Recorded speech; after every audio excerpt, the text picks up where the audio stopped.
Okay, we are live, and I am here today with B.A. Sheppard. I'm more than excited about this time. I can't wait to hear what he has to say. And he's one of my favorites. So without any further ado, I would like, let me spotlight you here, for you to jump in and tell us who you are and what is it that you're passionate about? Well, Karen, thank you so much for having me to be a part of this tremendous event. What you are doing to impact the lives of families is immeasurable, actually, because what you do to help a child and to help families to raise up children in that path which way they should go is a matter actually of life and death. Oftentimes we kind of can just go through life and think that we're just going through the motions and, oh, kids are just going through this and families are just going through this. But what you are doing to impact a child's life in a family, it changes, it can change the course and direction of the way that they were going. And so I appreciate you trusting me and allowing me and inviting me to be a part of this as you serve and to be able to co-labor with you. It is an honor and a pleasure, and I'm super excited to just get on here tonight and to share some of my story, some of my background, some of what I've learned in terms of helping families and children, so that others can be encouraged as well. My story and background it's pretty diverse. A lot has happened in it, but I'll give you some of the highlights. I've been blessed in life to have my own children. I had a daughter born to me, and then after that I had twins born to me. And as I shared with you, I was previously married. I'm not anymore, but during the time I was married, I was working as a social worker early in that process, and there were some boys that were getting bounced around on this caseload, and I just felt like I wanted to do more than just be their caseworker. So I talked to my wife at the time and asked her, could I resign my position so that we could adopt and be a foster parents to these young boys? And she agreed. And we did that, and we were able to serve them. And she had siblings that were in the system at that time.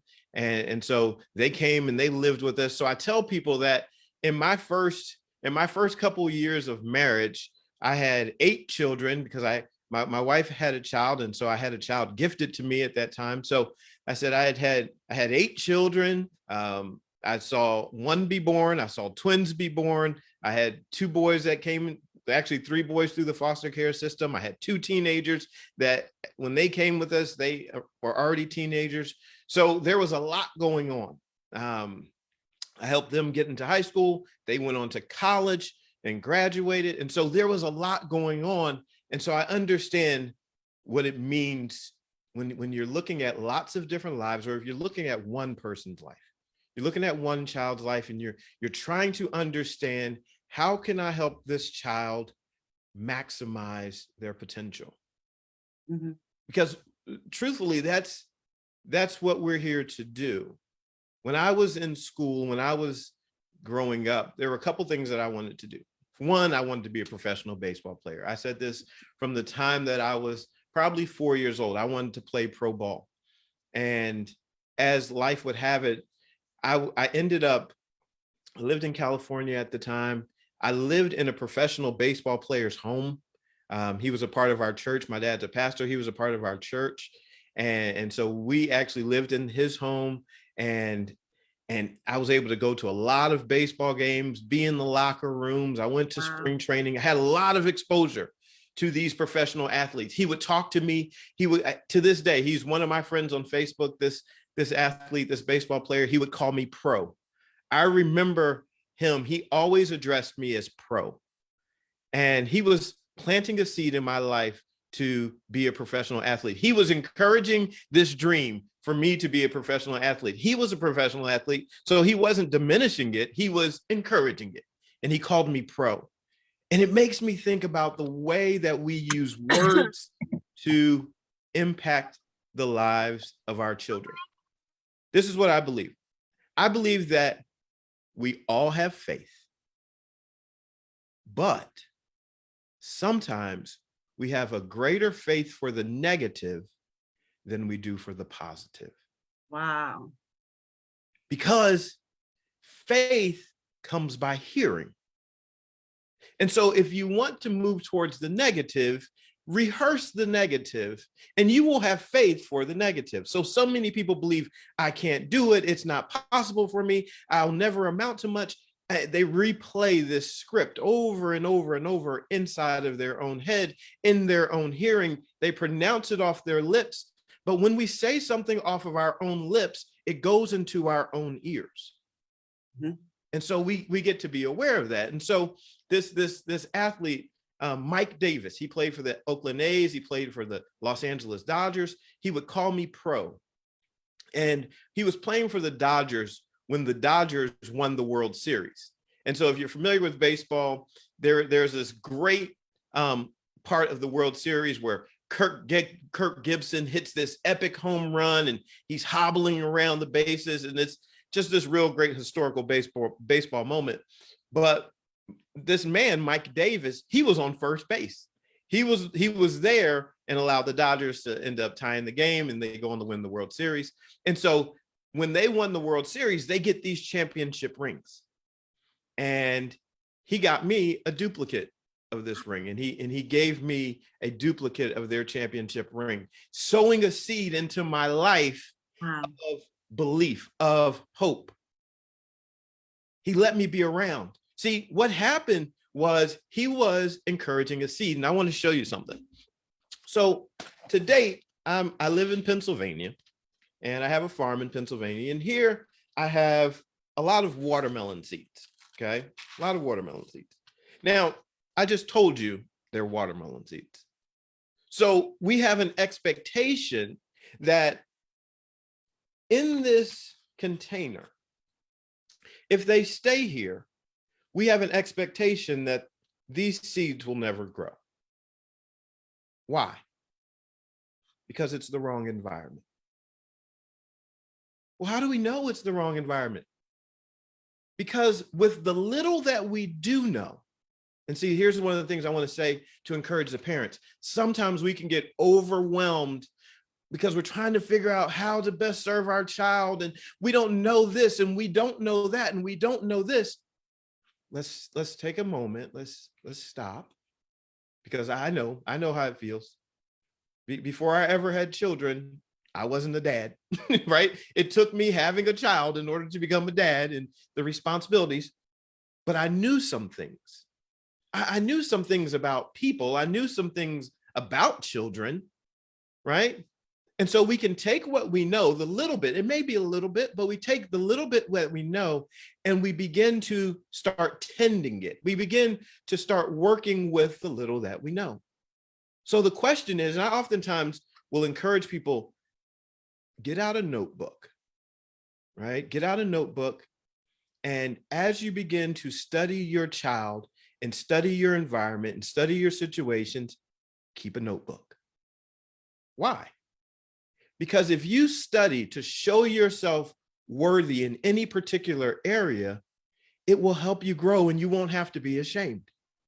And so I could start taking some notes. What do I know? I know that these watermelon seeds are in a plastic container. I know that there's no soil in this container. What else do I know? I know that seeds need soil. I know that seeds need something to activate them in terms of water. Do I know exactly how much? Let me just tell you. This year was my first year doing watermelon seeds at the farm, planting watermelon and wanting to grow them. And I had to learn how this all worked out. I didn't have it down to, every finite detail of how much to water and all that stuff. Part of the journey is in discovering. Now, this is a special word, discovering. We oftentimes say discover, and we say it really fast, right? But I want you to slow down for a moment and think about discover. Dis meaning not, cover meaning conceal. So the prefix dis means not, cover means conceal. So now what we are doing as parents, we are on a journey to no longer conceal what is there within our child. It's an adventure. See, sometimes we can get overwhelmed in this parenting world and think, what I don't know this, I don't know that. What if I make mistakes? No, no, no, no, no. Slow down. This is an adventure to discover. Now, if we're going to discover something, this is what I would ask you to approach it in a brand new way. Many of us, we may have seen the movies like Indiana Jones or National Treasure or Dora the Explorer, for that matter, where they know they're on an adventure to find something. Okay.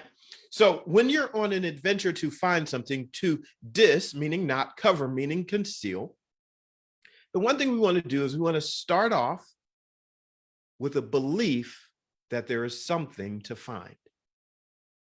So when we start off on this adventure, we're going to start off believing that there's something to find. So we have an idea, we have a dream, we have a thought. So let's just take this as a dream. So we're going to start off with this dream. Oh my goodness, I have a dream, and this dream, at the end of this dream, there's a treasure to be found. See, I believe, and hopefully you believe the same thing. And if you don't, just borrow some of my belief, borrow some of Karen's belief, because we believe this.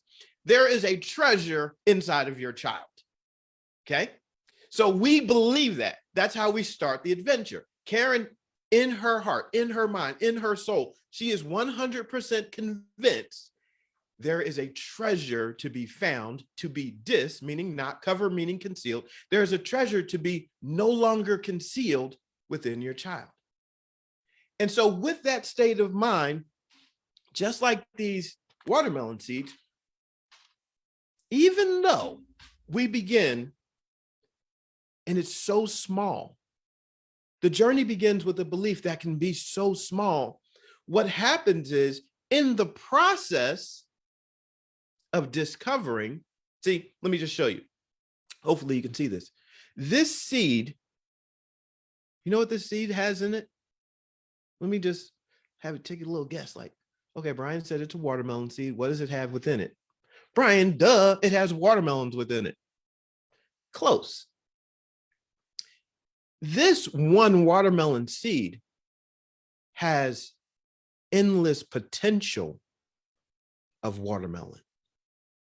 See, now let's back this up and let's look at our child. When you look at your child, does your child only have a little bit of potential? No, your child has endless potential. Does your child only have a little bit of genius? No, your child has endless genius. How do I know this? Because inside of the seed of something is the seed of something. What do I mean? Inside of this watermelon seed, after it opens up, after it goes through process, after it goes through the breaking, because that's a part of it, there's some frustration.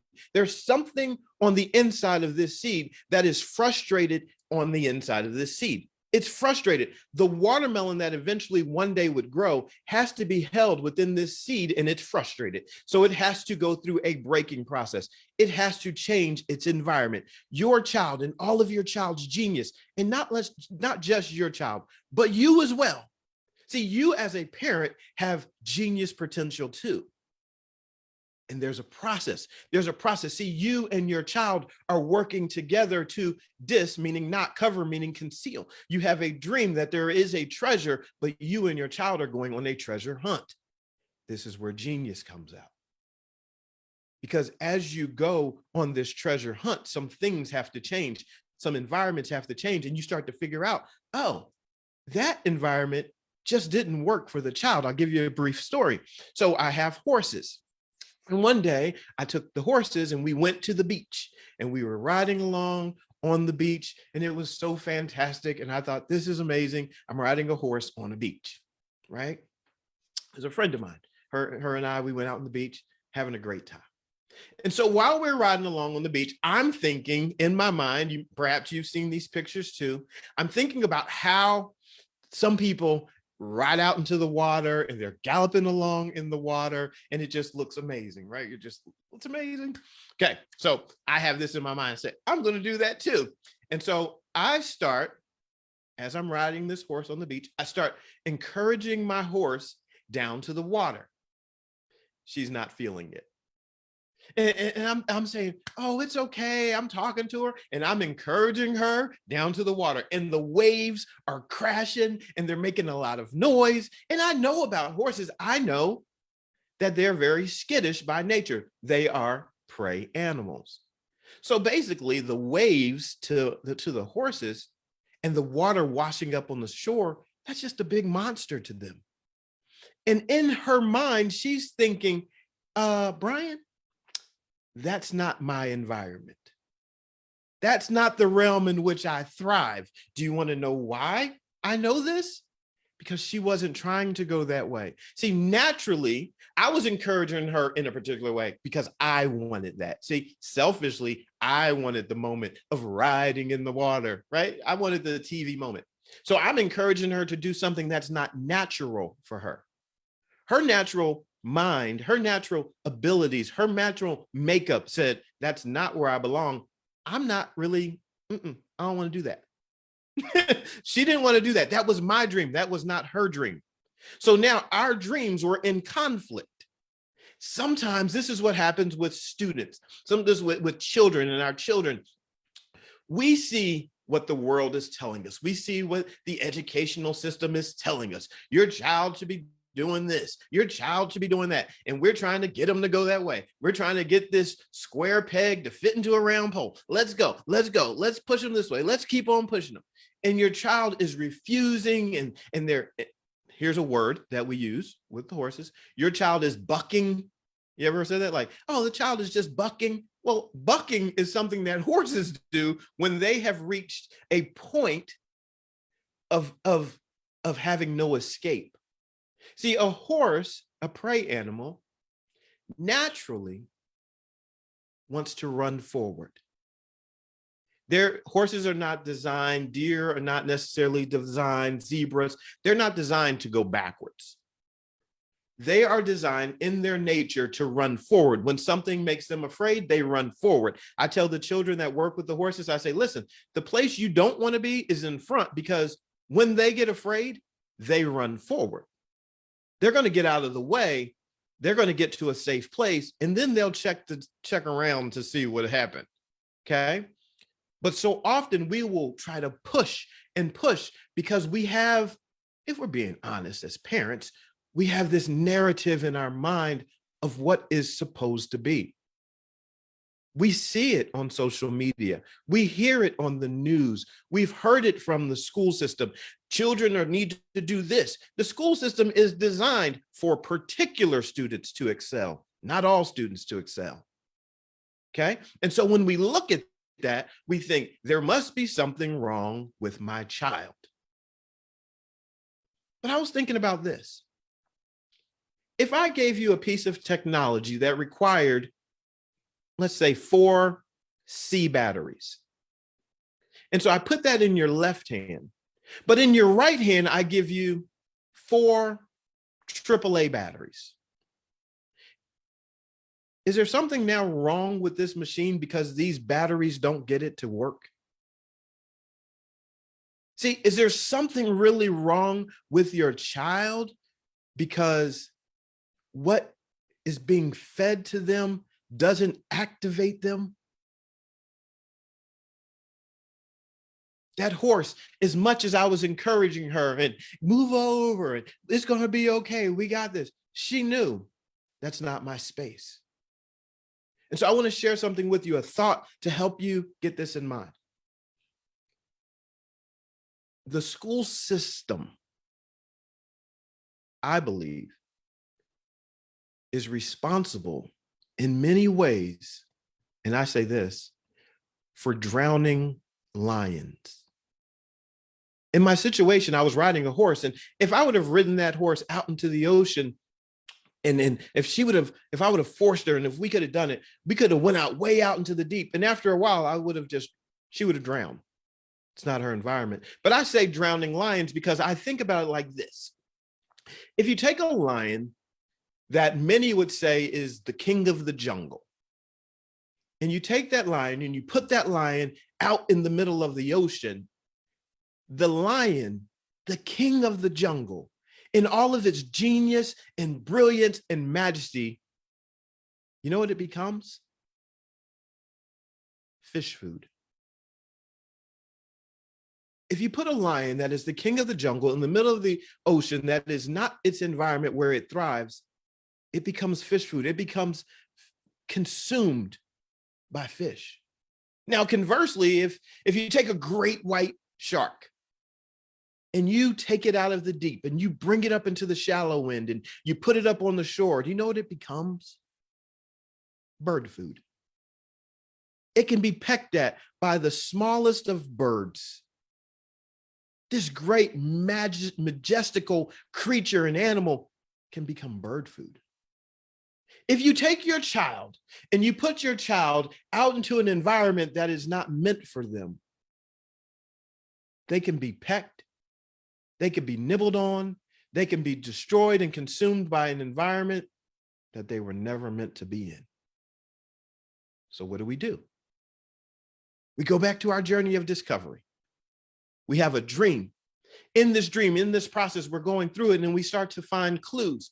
And we look for something because we believe we're moving forward, believing that there's a treasure. And so since we're moving forward, believing that there's a treasure, once we find a clue, once we find that place where our children come to life, that's a place we need to take some notes and say, you know what? I noticed when they did this, they were focused. No one had to tell them to do that. No one had to make sure they got it done. They were so focused in that area. So there's a dream and then they start doing something. And once we find that thing that they do, maybe they talk a lot, right? Maybe it's the thing that you might even find annoying as a parent. Like, oh my goodness, my child is always taking things apart. Oh, wait, it's a clue. Oh my goodness, my child is so nosy. They have all the information, but wait, that's a clue. My daughter, she's a very inquisitive child. She's now 16, very inquisitive. She gets all the facts. She gets all the details. She knows what's going on in everybody's story. And she's always been this way. I actually, as a nickname, I called her Scoop.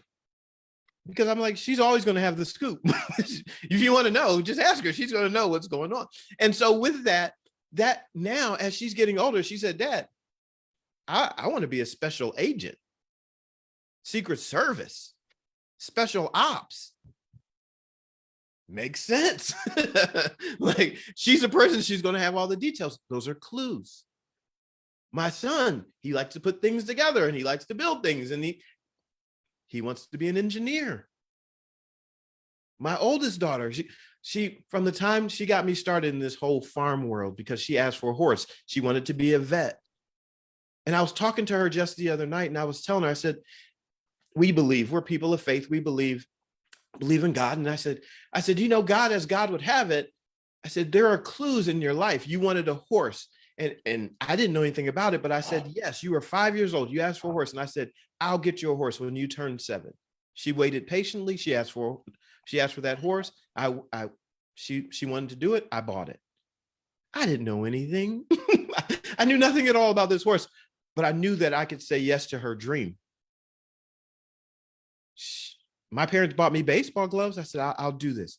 And I had to now go on this journey with her and start figuring this stuff out. This same child, she would say like, oh, I love animals so much. I want to get dogs and I want to have cats. So one Thanksgiving, we're sitting there and we're sitting in our windowsill had like a little stoop looking out into the backyard. And she says, Daddy, there are 2 dogs in the backyard, 2 puppies in the backyard. And I'm like, okay. She's like, no, really. And so I go look, sure enough, there are 2 puppies in the backyard. And I gather these puppies up and we go look to see if the owners wanted them and where they came from. And we ended up tracking it all down. The people said, listen, we don't want those dogs. The mom had a litter. You all can have them. And I say this to say there are clues. Sometimes there are things that help us to see the direction that we can help guide this child into. I want to show you something. Back here, I have a quiver of arrows. Recently have started archery. But I want to tell you this about your child. Your child is very much like an arrow in your hand. And you are a great warrior. You're a champion for your child. And so, like an arrow in the hand of a champion, this arrow by itself, if I'm holding it, I'm like, this is fantastic, this is my child. But if I do this, it didn't go very far. No, there's some requirements that's placed on us as parents, and we get this thing called a bow. And so we have this potential to draw them back and launch them into a particular area. We don't just throw an arrow. We get to draw them back. Sometimes in this discovery process, there's some pullback. See, sometimes the school system and life is going to tell you, this is what you need to do, and this is how you should do it. No. You got to say, no. I need to pull back. I got to pull back from that. There's going to be some resistance. When you pull back against that, that's going to require something of you, because it's going to take your strength to say, no, this is my child. I believe that there is a treasure in this child's earthly vessel, in their body. I believe. And so you got to pull back, and it's going to require some strength. And then as you get it back, you're going to find a place and you say, my child has their own unique genius, their own unique brilliance, and I'm drawing them back so that I can launch them forward into that place. Because when my child shows up in that place where they were gifted and called and designed to be, guess what's going to happen? Much like the watermelon seeds, they are going to open up and they're going to produce fruit. See, your child is producing fruit somewhere. Maybe it's in the area of technology, maybe it's in humanities, maybe it's with animals, maybe it's with just the way that they think. Many of us, if we look back when we were young, Google didn't exist. Facebook didn't exist. Perhaps your child is gifted for this moment for something that doesn't even exist. You don't have to minimize them. You don't have to believe when people tell you like, oh, you know what? Just give them more medications. No, hold on. Just because they're differently genius doesn't mean that I need to medicate them until their mind becomes numb to their possibilities. No. Perhaps there's nothing wrong with my child. Perhaps this environment will never cause them to grow. And perhaps sometimes the environment is the way that we look at our child and what we think about our children. Perhaps if we can change our thought process, we can begin to give them some new rich soil. Perhaps if we talk about them and we say to them as little seeds, you know what? I don't fully understand. I'm your parent, but I don't fully understand everything that there is to help you. But I believe there's something in you. And so what I'm going to do as a parent, I'm going to do my best, but then I might need to bring in a coach. I might need to bring in some help. I might need to bring in somebody with a different perspective, with some more insight. And here's the beauty of it. Your insight as a parent is not diminished by getting help. It's enhanced. Because you get to see the child at home in that environment. Someone else is going to see the child in a different environment. Someone else might see the child in a different environment. And so all of these perspectives, this is where we come up with the idea that it takes a village to raise a child. Perspective matters. And so you have this dream and you begin doing it. The best thing to do after that seed begins to open up, inside of any seed is the seed of that seed. You begin duplicating it. See, this is not one seed. This is a watermelon patch. Inside this one watermelon seed, there's one watermelon. But inside that one, or actually more than one more watermelon is probably inside of this seed. But inside of those watermelons are exponentially more seeds. inside of those seeds are more watermelons with exponent, all from this one seed. So if we can cultivate this one seed, if you can cultivate the one idea in your child, if you can cultivate the one area of interest, if you can cultivate that one thing that they get in the classroom and in the lessons, if you can tap into that, do you know what's going to happen with their confidence? It starts to grow and it starts to open up. And then they start to believing, because faith comes by hearing. And when they tell themselves, I can do this, now they have spoken from their mouth to their ears, something for them to have faith for. And that, if they can keep saying, I can do this, it will now produce faith that will now grow into life, and life more abundantly. So you have a dream and you begin doing it. You begin the journey, and then you begin duplicating. And then finally you get to that place where you say, I want to dominate this. I want to master this. I want to learn this. I want to know about my child. I want to tap into how my parenting can impact them and who I need. And you become a specialist in finding the gifts and talents and the treasure. I had this a few years ago. I had the opportunity to be in the ruins of Pompeii. And they're still there after all the destruction happened. They're still there, and they're finding and discovering treasure. Sometimes they're using big shovels. Sometimes they're using light little feathers. The tools we use to help discover the treasure within your child, it matters. But you know when that happens, you know when we become really fine and detailed, that's in that part when we're dominating, when we become the expert, when we're really knowing what's going on, that's when we do that. But at first, you want to start the journey. Start the journey of discovering, and you're on it now. Being here puts you in an environment that says, listen, I'm really serious about this. You're starting the journey now, but you don't have to do it alone. And so being in this environment, being in this group, this is a good soil environment where not only your child is going to be able to thrive, but so will you. That's what the seed needs. The seed needs the right environment. The seed is full of potential, but potential without the right environment only remains potential. We are on this earth, your child, you, me, Karen, all of us, we're on this world to exhaust our potential. This seed next year does not want to remain a seed. Your child does not want to remain potential. Your child wants to achieve. And so now is the moment to begin the journey to discover the treasure that's within your child's earthen vessel. I pray that you go on the journey, you allow others to be connected with you so that you can tap into that environment and actually be able to see the fruit that is within. So thank you, Karen, so much. Hopefully I've been an encouragement to you and everyone that's here to go on the journey, to begin to meaning not cover, meaning conceal the treasure that's within each and every child, because the genius is within them. Believe it. Believe that they have a treasure of genius, and then have fun on the adventure of discovering it.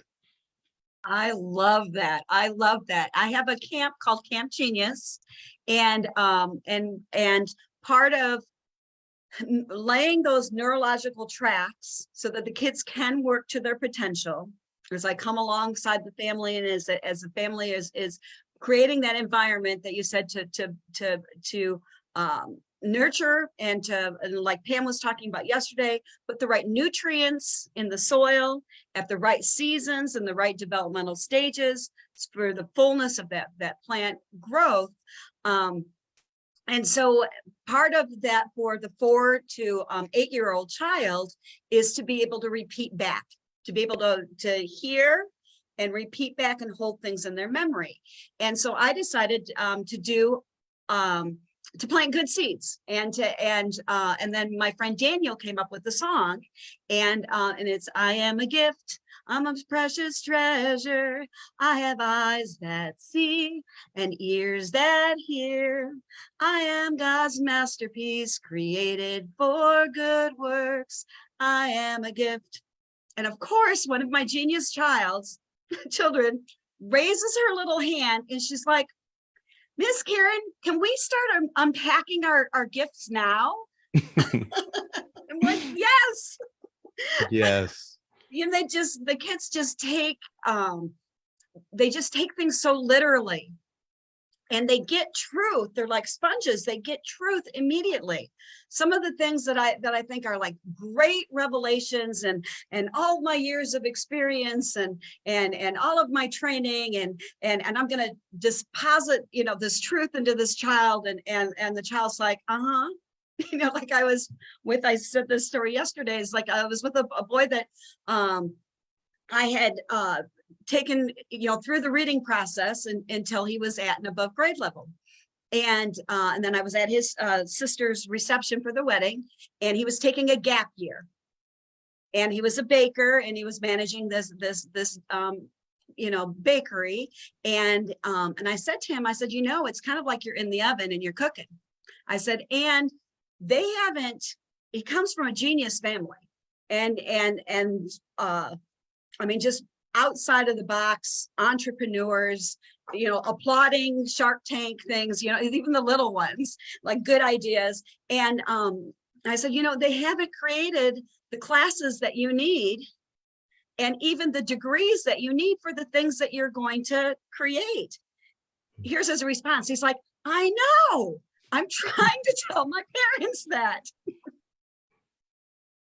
So I think it's just those positive words, those affirmations, and I am so excited about the word pictures and the little movie that you just laid before us on how to get excited about that adventure of uncovering the gifts in your child. I just absolutely love that. Tim, I don't know if you're busy with your kids, but if you want to jump in, raise your hand. And you've got, I don't even know how many kids you have. And if your wife's there, if you have any questions, now's the time to get some inspiration and some strategies from Brian. And Pam, did you have any questions? Let's see. I'm good for now. I listening to you is a lot of things that I've heard and put together over time. So it's just another way of saying some of those inspiring things. Nice job. Nice job. Yes, So, yes.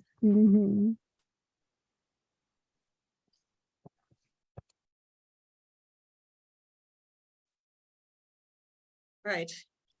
Oh, Tim's unmuted. I'll say a couple things here, but I'm not sure if I have any questions jumping out at me, but that was so good, Brian. And, so Thanks, you're talking Tim. about environments. And my environment here isn't optimal right now. It's a bit of background noise, but yeah, there's so much impactful stuff that you unpacked there so well. That was good. Thank you. Tim, how many kids do you have? One. You have Madeline. one?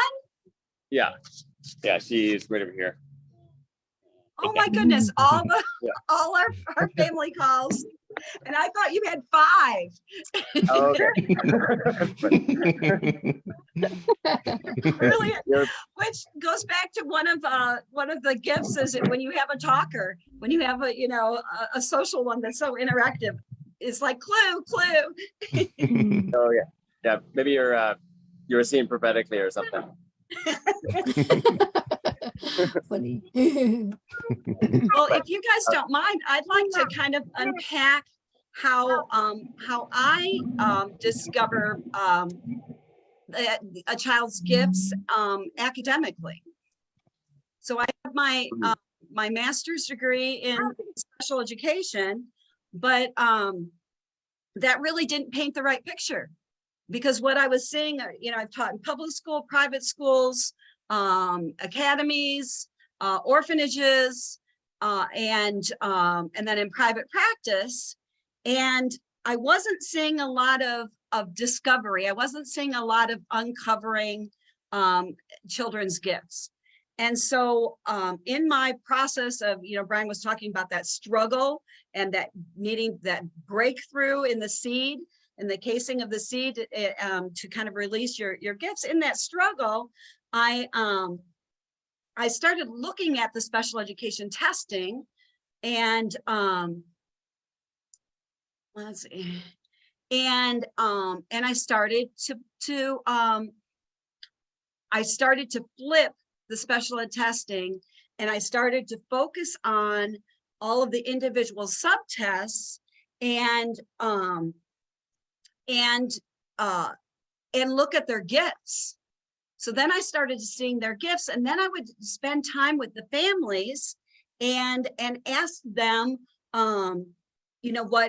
what the family does and what the gifts in the family were, and what their inheritance was from that family, and how they fit into the family. And then, like Brian was saying, some of the things that were even aggravating, ended up being, some of the kids' gifts. And so in that process, in the 2000s, then I started to get this, just by focusing on the gift, not even having all of my tools yet.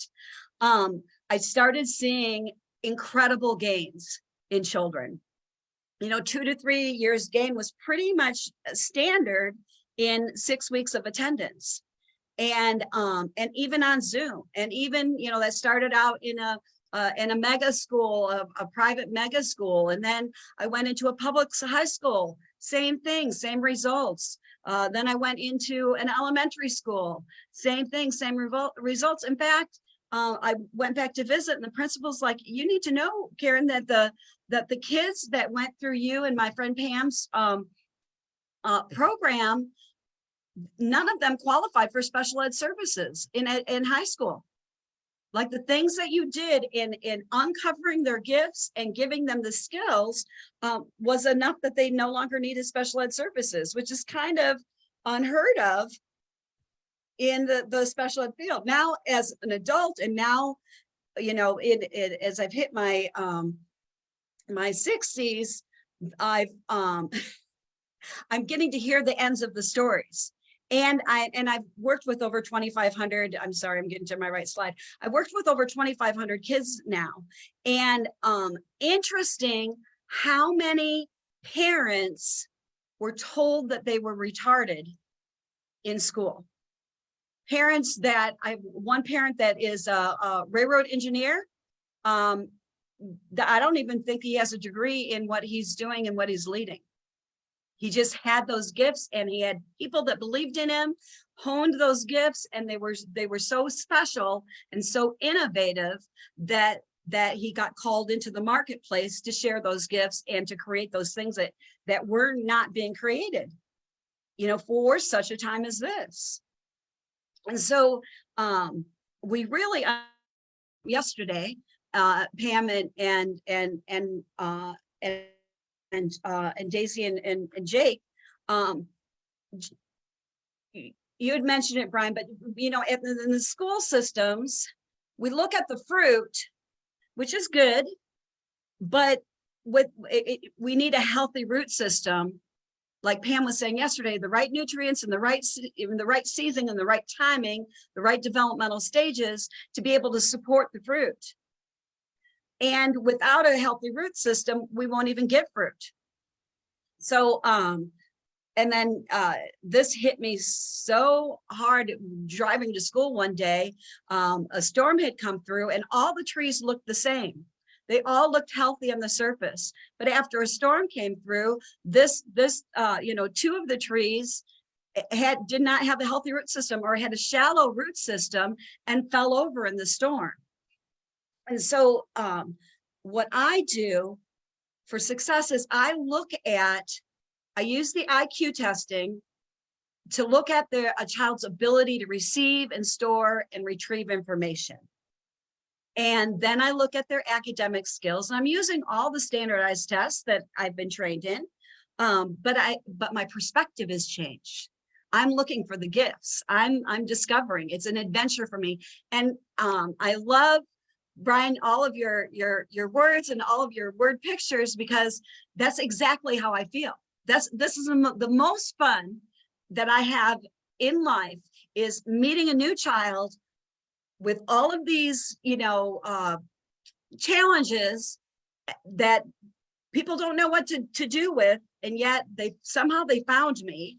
And that's my favorite part, is going in, finding all the clues. And in the process, as I'm asking those questions about their gifts, about their talents, about what they're good at, and then breaking it down to tiny pieces, like the child that knows all the stats. They know all the baseball, whatever sport they're into, they know all of the stats. They know time zones, because they don't want to miss, their sports game. And I have to sit and figure it out and write it on a piece of paper. So there are some skills there in their area of motivation and in their area of interest that we just need to continue to give the right nutrients in the right season to build those up. There are also areas that are challenges. And then to use their strengths to pull up their challenges, because what happens when they're in the wrong environment, and whether that's the wrong environment is a public school, whether the wrong environment is a private school, whether the wrong environment is a homeschool, every child is unique, and there's a unique set of teachers and coaches for each child. And sometimes, and I just want to qualify this to parents, those of you that are looking for that right environment, and there's that struggle, and there's that conflict between you, a lot of times your child and their destiny is so important that you won't get that answer until the last minute, because all the right players need to be in place. Whether that's a private school, whether that's a public school, whether that's homeschooling, whether it's a homeschool co-op, whether it's online and virtual. But when and guess what? You get to make mistakes, and you learn from it, and you figure out what some more of your child's talents, and some more of your child's gifts, and some more of more of their challenges. But so finding that right environment to nurture and to allow that seed to grow is a process, and sometimes it's in a season. I've had moms, go through every, from Florida all the way up to Kansas here, and hit every program as it was developing in the United States. I had a stack, I told the story yesterday, had a stack of files, 2 feet deep. And sure enough, when I went in and I looked at that child's ability to receive and store and retrieve information, I looked at their academic skills, that mom found every program that child's brain needed for that season. And she had all this extra guilt because, we didn't finish the program. I'm a single mom. I'm not a teacher. I'm not qualified, all these limiting beliefs, but her gut and her love for her child had her in the right place in the right season with the right nutrients for her child. And then she was in a virtual online program. And that's when I came in. That's when I got the stack, and that's when I looked at her child. Out of all of these areas that I look at, he only had one area left. And all of the underground, all of the root system, there was one area left, and that was reading comprehension. And in the virtual program, mom was doing everything that I knew to do. And it was actually laying those neurological tracks and building and helping that child therapeutically. And I'm like, this is perfect. This mom has done such a good job. Like, well done, mom. And she's like, nope. She goes, I can't do this. I'm crying myself to sleep. I'm going to put this child who had never been in a public school in a formal setting. She goes, I'm going to put, as a senior, I'm going to put this child in a public school. And oh my goodness. I thought, that school and those kids and all the cliques, they're going to eat him alive. Nope. he was such a good kid. He had such leadership on him, and he loved everybody. Everybody loved him. It was the perfect environment. It was the perfect soil for that season. When he graduated, mom, because I thought, mom's just not hearing, or not interested, or whatever. But she was paying attention, and she said, okay, now that my child's graduated, now that we've hit this milestone, she goes, now tell me what you were trying to say. I said, Mom, what I was trying to say is, well done, good and faithful servant. You had given the right nutrients and the right soil and the right season for your child for his whole life for such a time as this. You had, well done, good and faithful servant. So, and that's, why I love everything that you're saying, Brian, is because every child is unique, every family is unique, and it is an adventure, and it is a discovery, an uncovering. And how do you, as a parent, uncover things that haven't even been invented yet? It's that step of faith is like, well, like I did with my student that's a baker right now. It's like, you've got something, and you're in the oven baking right now. And when it's time, and who knows, maybe the classes will never be formed. Maybe he'll be the one teaching the classes, or maybe the degree hasn't been formed, but he'll be the one to create that field. My dad always said that to me. When you're good, he goes, Karen, when you're good, they're going to create a job for you.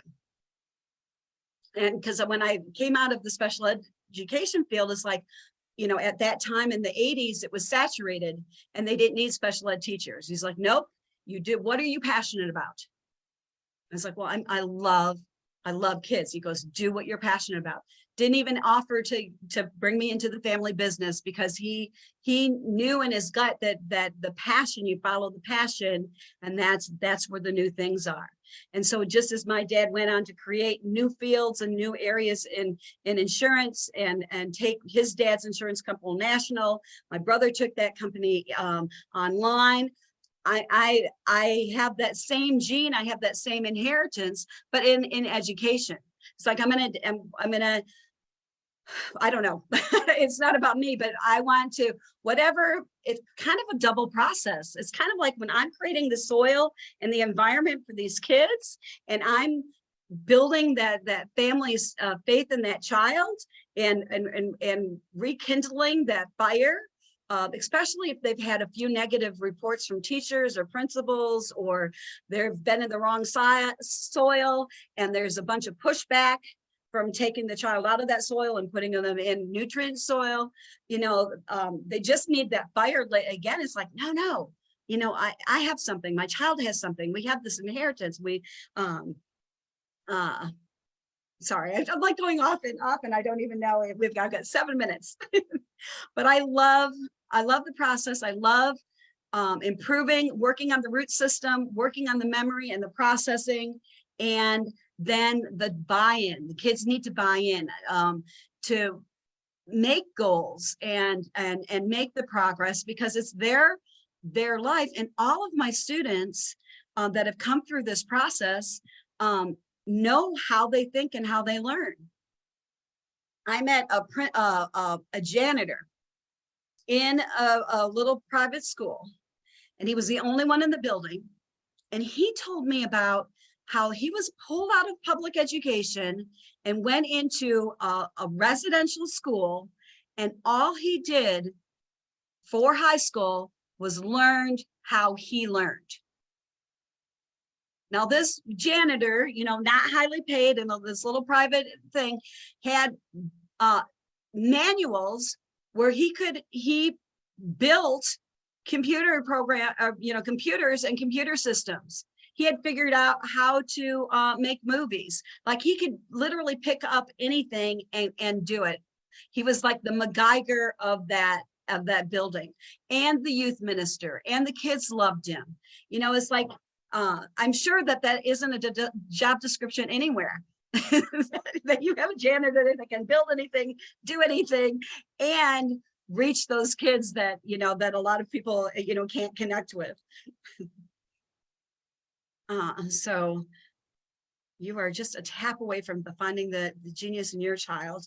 I'm going to skip through all of the testimonies. Like I said, I've had 2,500 kids, and that got a lot of stories. But I did want to say, the title of this class is Art, Music, and Memory. And I wanted to show a picture of wherever you're at and whatever's happening. We talked on the first day on Wednesday about the different parts of the brain and their different functions. And we also talked a lot about not knowing what we don't know about the brain. But here's what we know about the arts and music, and especially music, is that when it enters in, it doesn't just go to one area. And here's a picture of where it goes. Let's see. So it goes in through the ears, up through the corpus callosum that connect both sides of the brain. And look, it's all over. So you compare what a child is struggling in a challenging area for their memory or challenging subject area. If you compare it with music, that there's a better chance of it making those neural pathways and crossing across all the different areas to generalize and for them to be able to use, not only memorize it and spit it out for a test, but actually be able to use that information. And I spent a lot of time with Pam's daughter, who did auditory therapy with her kids, and she's going to be a guest speaker on Monday. And I'll see how to get that to you if we're going to do it, because our free classes are 7th, 8th, and 9th of every month at 7 p.m. Central Standard Time. So we'll see if she'll guest there or if we'll do a special shot with her. But just music therapy, after some music therapy, her kids were able to follow 3- and 4-part directions. It wasn't even, in my mind, it's like, that's not even related. Like, how can you listen to a song and all of a sudden, be able to do that? I have all the steps to teach a child and to lay those tracks to do that, but music accelerated that process. So keep that in mind when you're picking places and you're picking schools. And so one of the things that I have as a service is an online library, and I've taken everything that I've gathered over the last 40 plus years, and each of these areas, each of these squares is literally like a shelf in my learning center that has 40 years of experience in it. And so that in itself is a tool, like Brian was saying, from the feather, and uncovering the gifts from the feather to the shovel, those things that you need to kind of unpack or unbury or uncover and break down into pieces. I've never met a child that I couldn't teach to learn. And it's not because I'm, amazing, but it's because coming from a competitive and a water skiing background, my dad would break down a water ski trick to its smallest parts, and he would teach each part. And so, like this classroom, if you don't have anything but this classroom, $37 a month, that has everything that I've gathered over the 40 years to help get the letters and numbers going in the right direction in the right order, which is a little tiny task or a little tiny skill that's huge, that if it's not taught, if that neurological track isn't made, it'll look like dyslexia.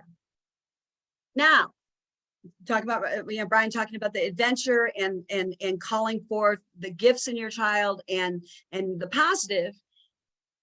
You can say dyslexia, something bad, something horrible, something that's debilitating, or you can be like, oh, NASA thinks that all the dyslexic kids are super genius, and they have 50% dyslexics on their staff. They look for dyslexic children. They look for dyslexic adults. Who else, if there's a problem in space, who else, except for the gifted ones, will they literally lock in a room with everything that's up in space so they can MacGyver it, reconfigure it, and have enough oxygen and fix the problem and come back down? You need that kind of genius. You need that kind of outside of the box, creative, innovative thinking. And so this class, right, or this library pass to the visual perceptual skills right there is gold.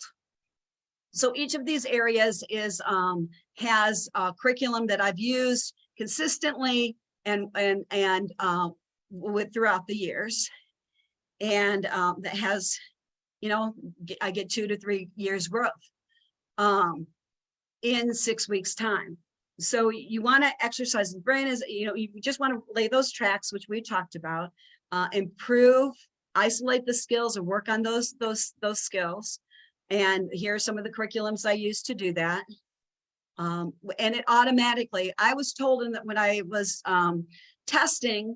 doing diagnostic testing in a large, you know, $3 million or 3 million people school district, that I actually built self-esteem in the testing process. I'm like, how can I possibly, but my facial expressions and my little comments, like, oh my goodness, you, if there were 100 kids standing in line, you memorize faces like at 99. Like, I don't know what you're going to do with that, but you're like gifted in recognizing faces. And that, I think, just knowing, especially a child that's been singled out and has maybe had a teacher or two say, you don't fit, you don't, you know, you need to shape up, you know, pay attention to me. You know, I had one super genius dad. He used to mind map. He used to invent things in his mind from beginning to end, just in his imagination. And he was talking, when I was sharing my book with him, he was talking about how his teachers used to throw erasers at him. And his wife, now, you know, years later, she's like, oh, because sometimes, you know, they're going for a walk, they're doing something, all of a sudden he's gone. Well, he's mind mapping, he's planning things out. One time I went into their house, he had my whole website up on his whiteboard. Never had a conversation with me about it. He's just brilliant, genius. But here's the thing, and the power of what Brian was saying. He remembers that eraser getting thrown at him, and he picked up my book with all the letters that were reversed and forward, and he's like, I don't get it. I know my kids have seen you. I know that you've helped them tremendously. I know they're gifted, but what am I supposed to see on this page? His brain, when it saw letters and grammatical errors, auto-corrected, just like spell check. So he couldn't see anything wrong with the page that I was training the kids up on.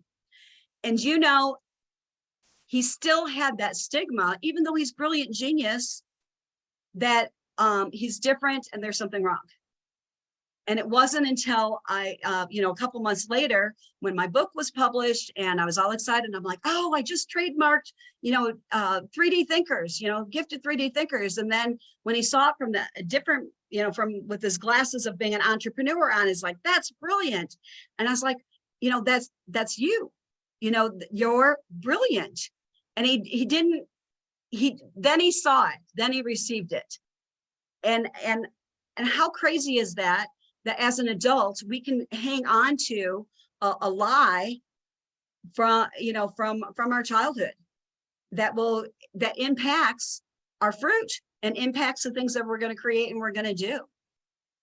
So that's the importance of this process. And some kids, I don't even need to provide services for. Some kids, I just test them. And just in that process, that's the breakthrough, you know, that breakthrough that seed needs to go into their potential. And a confirmation to the parents that's, oh yeah, I thought this, you know, I thought I saw something, and now this person with their master's degree and all these tests, you know, kind of verified and kind of gave me some backup and some proof that I was right. So my first level of services, is coaching at $70 a month, and if you pay in full, you'll get a free class. And let's see, I'm going to skip ahead because I am done with my time. And anyone who wants help, wants somebody to partner with to discover the genius in their child, please set up a free coaching call with me. Fill out a survey and get a free coaching call. And I'm going to have this same Zoom channel open Saturday at 7, and I can do some individual, some group coaching, and go dig deeper into my services, and as a bonus for you guys, and give you some more strategies and some more things. So here is that level 1, where you get weekly coaching and you get into the classrooms that you need for that subject area for your child. And this is a do it with help, because you know, instead of me telling you, like just what Brian was sharing tonight, I have some inventories, especially in that visual perceptual skills library, where you can go through and you can ask your child questions, and you can discover your child's strengths and weaknesses. And then get a coaching call with me, just for direction and accountability, and to help your child reach their potential. And if you do that, that's $70 a month. If you pay that $70 a month in full, I'll include a free class, 8-week Zoom class, and I'll do the standardized testing for that class. And my next level of service is a gold level, and that's full testing and therapy, and I do the complete package, $370 a month, and reading, language arts, and math, all of the root system, all of the branches, for your child to be successfully launched in the academics, because reality is, for most children, they need to jump through the hoops and get through high school, right? And so I can do that. I can partner with you, and I can turn the challenges into superpowers, so they can get through, you know, whatever school system they're in, and start to build those skills and build what they're going to do as a trade or a profession or a vocation.